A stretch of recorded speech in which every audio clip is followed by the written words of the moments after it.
Hej og velkommen tilbage til min kanal, Dannys kanal, Danny Hedlund White.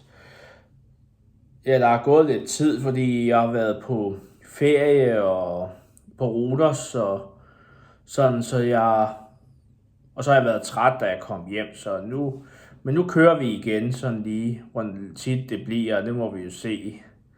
Men nu skal vi smage på sådan en rød tuborg, som I fleste af jer nok kender.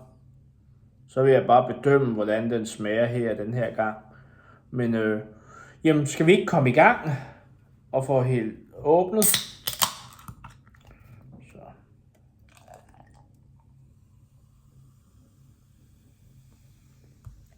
Og den skummer lidt meget lige nu, så.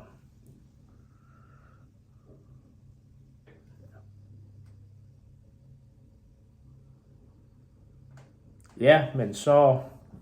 Jeg kan fortælle, det var en dejlig ferie på Rhodos, Grækenland, og så smagte jeg selvfølgelig en græsøl, men den kunne jeg jo ikke tage med hjem, sådan lige. Kunne jeg måske godt, men så ville den nok blive mast i kufferten, så Mythos, den var lækker i hvert fald også. Den græske øl. Så.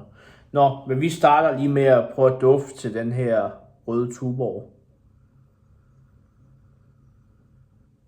Ja.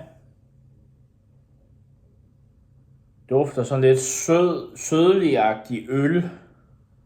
Og undskyld, jeg fik ikke læst på den. Brygget siden 1875. Det er mange år. Og alkoholprocent 4,3. Lidt mindre end en almindelig Tuborg og Tuborg Classic. Så ja, det er jo bare Tuborgs bryggeri jo, så den kommer en gang om året. Så ja. Nå, nu kan vi lige prøve at smage. Skål!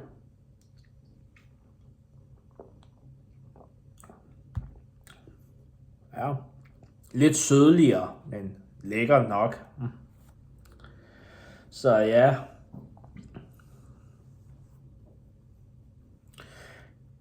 Ja, de har dem jo i Netto nu, og nogle gange Lidl også, så nu får de dem snart på tilbud igen, har jeg set. Så ja.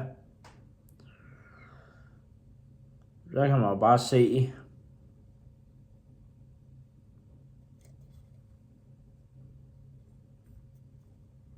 Ja. Nå. Lad os lige smage lidt mere. Og det er en sødligagtig øl, så. Den plejer at komme i maj, men den kom lidt senere ud i butikkerne i år. Lidt underligt, men sådan er det jo. Men det var alt for den her gang. Vi ses en anden gang igen. I må have det. Hej.